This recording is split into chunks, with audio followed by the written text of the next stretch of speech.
Assalamualaikum warahmatullahi wabarakatuh.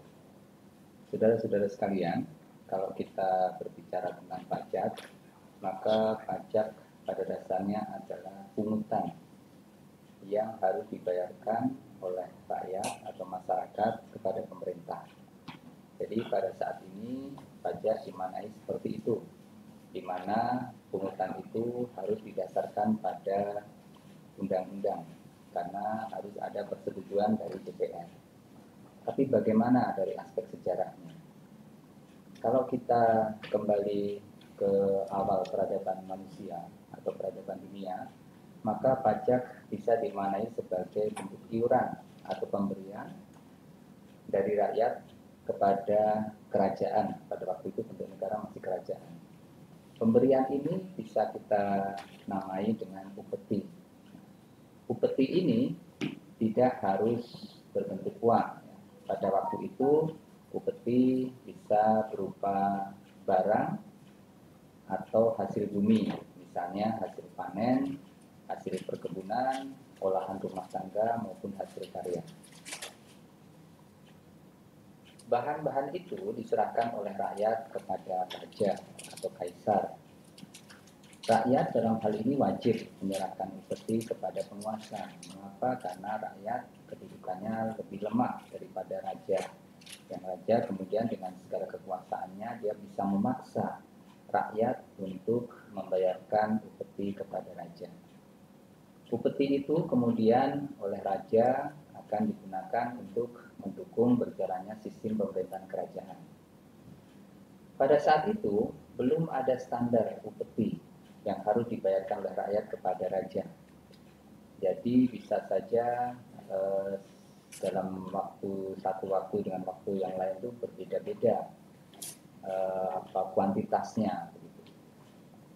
Nah, kalau kita lihat sejarah di Romawi, pada waktu Romawi itu diperintah oleh Julius Caesar sekitar tahun 509 sampai 27 sebelum Masehi, di sana juga sudah ada pemungutan pajak atau pemungutan yang dilakukan oleh raja kepada para rakyatnya yang diberi nama dengan sensor ataupun quaestor. Kemudian setelah itu di Roma juga ada lagi pajak, yaitu pajak tidak langsung. Pajak tidak langsung itu contohnya adalah pajak atas penggunaan pelabuhan yang ada di Roma pada waktu itu.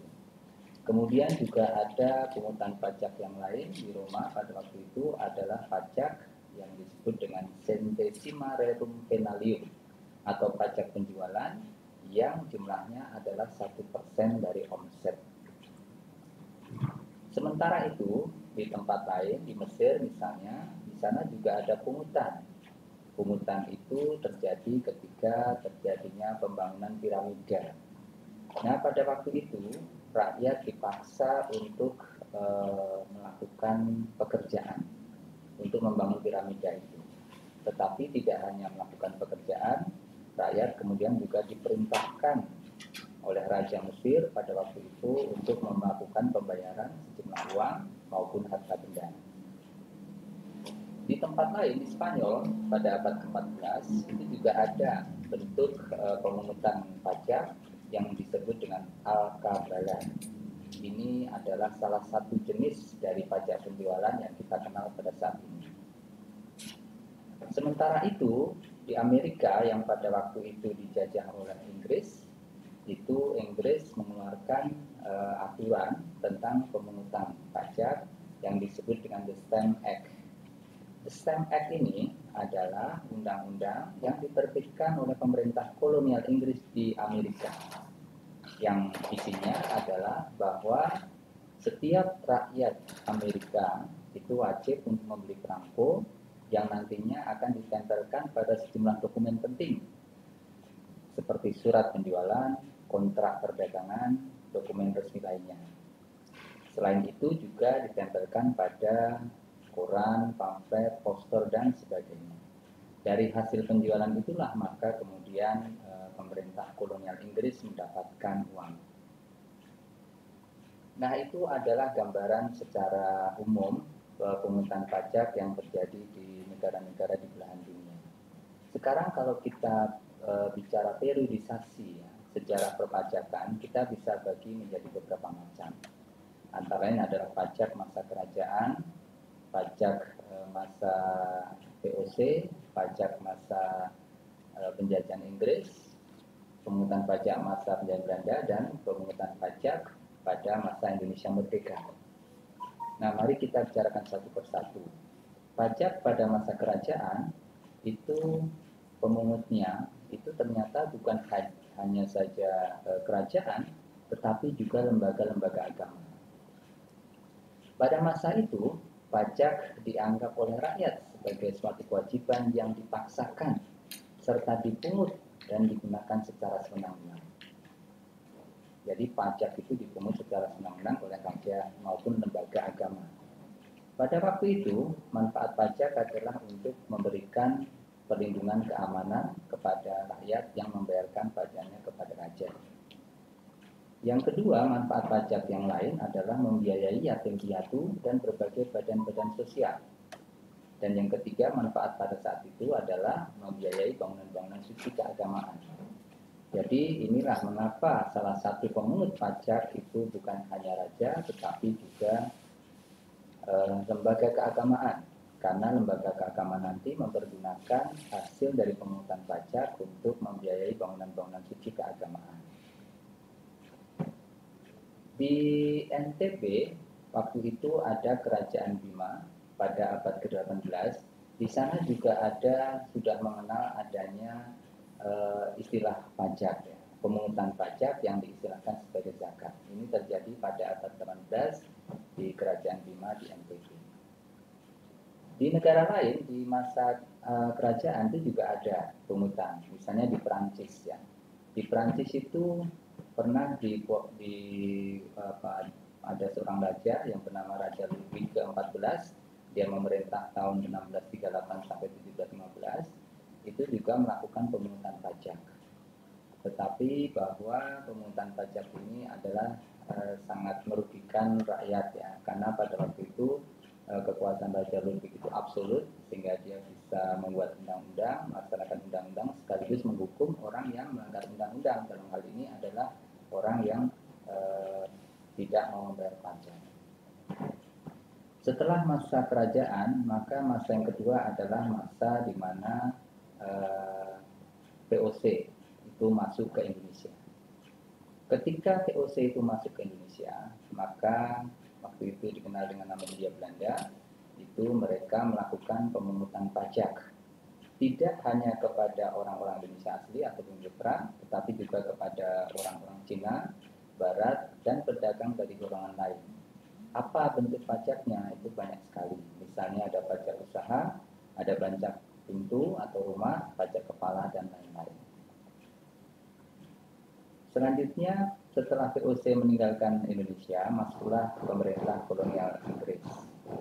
Inggris menjajah Indonesia mulai tahun 1811 sampai 1816. Nah, pada waktu itu mulailah dirancang sistem perpajakan yang diinisiasi pertama kali oleh Sir Thomas Stamford Raffles, di mana sistem perpajakan itu dikenal dengan sistem land rent atau pajak tanah. Nah, yang membayar pajak tanah itu adalah desa, bukan perorangan. Jadi waktu itu wajib pajaknya adalah desa, bukan orang per orang. Kemudian pembayaran land rent ini dapat dilakukan dalam bentuk uang, tapi juga dapat dilakukan dalam bentuk barang. Inggris keluar dari Indonesia, maka masuklah Belanda. Nah, Belanda ini kemudian memperbaiki sistem land rent yang sudah diinisiasi oleh Sir Stamford Thomas Raffles ya.